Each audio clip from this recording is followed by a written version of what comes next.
Assalamualaikum warahmatullahi wabarakatuh. Selamat pagi, selamat siang, selamat malam para pemirsa channel YouTube Institut Pelita Desa. Dalam video kali ini saya akan sharing bagaimana membangun sebuah bisnis ekspor ikan hias dari nol, langkah demi langkah yang pernah kami lakukan di dalam membangun bisnis ekspor ikan hias. Berdasarkan pengalaman kami, kurang lebih ada 8 langkah yang pernah kami lakukan. Langkah yang pertama adalah menentukan badan usaha. Sesuai dengan kesepakatan dan konsultasi dengan para pakar di bidang hukum, kami akhirnya memutuskan bentuk badan usahanya adalah perseroan terbatas atau yang sering dikenal dengan nama PT.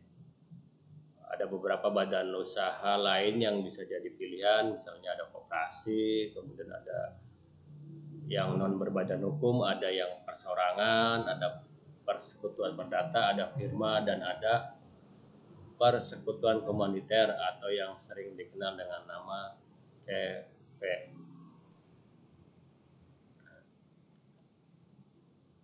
Langkah yang kedua, kami membuat akta badan usaha.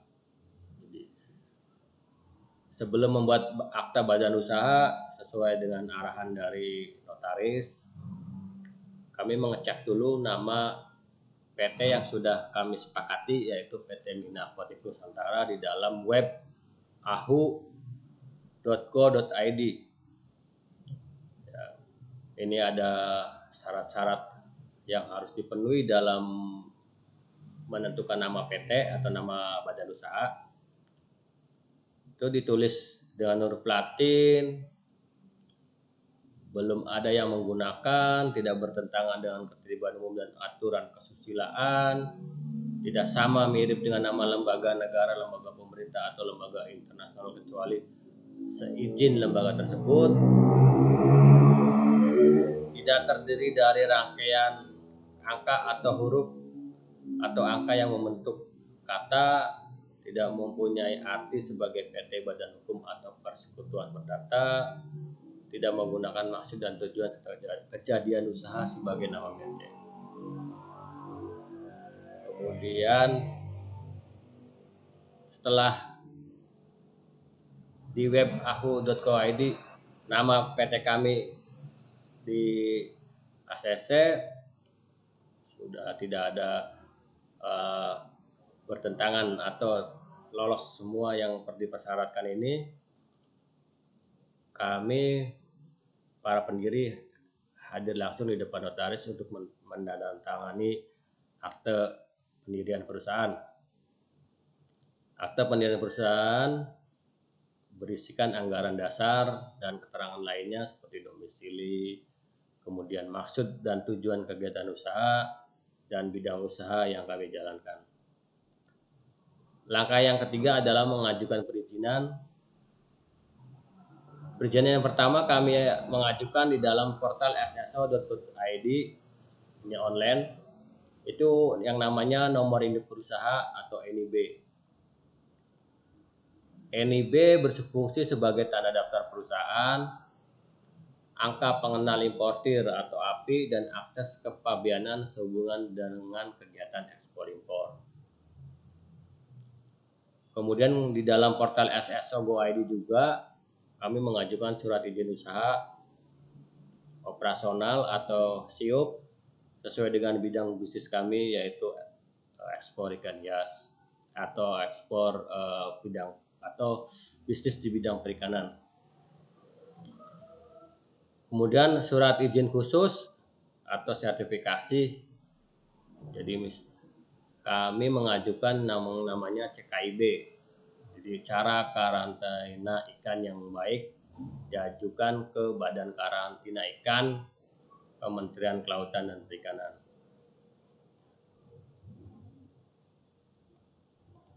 Langkah yang keempat adalah marketing ekspor. Marketing ekspor yang kami lakukan pertama adalah membuat web ekspor. Web kami minaku.com. Kemudian strategi yang kedua adalah kita mengikuti juga pameran yang berskala internasional. Kita juga menggunakan digital marketing. Kami juga join atau bergabung ke marketplace ekspor. Kemudian bergabung dengan komunitas ekspor atau komunitas ikan hias atau komunitas para penghobi ikan hias. Kemudian kerjasama dengan agen buyer. Jadi agen buyer ini marketing freelance atau yang di dalam divisi Minaku ada Mina dropshipper, jadi para dropshipper kami. Kemudian aktif berhubungan dengan atas perdagangan dan ITP, Kedutaan Republik Indonesia, atau ini ITP itu Indonesia Trade Promotion Center.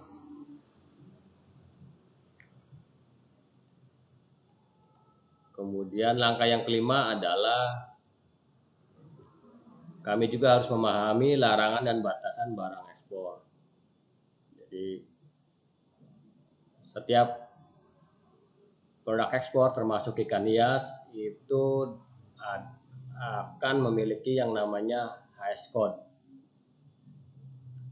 HS code ini bisa kita peroleh di dalam PTKI 2017. Setelah kita tahu HS code dari produk yang akan kita ekspor, kita cek di dalam Indonesia National Single Windows atau INSW, apakah produk tersebut saat ini sedang dilarang ekspornya, sedang dibatasin ekspornya, atau dilarang ekspornya.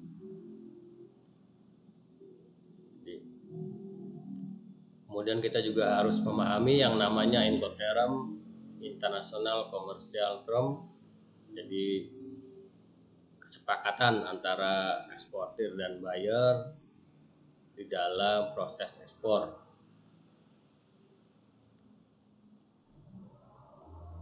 Misalnya kami ekspor ikan hias ini biasanya port to port, kemudian berapa persen yang harus kami ganti jika terjadi kematian ikan, kemudian harga yang kami tetapkan itu sudah termasuk biaya transportasi atau belum.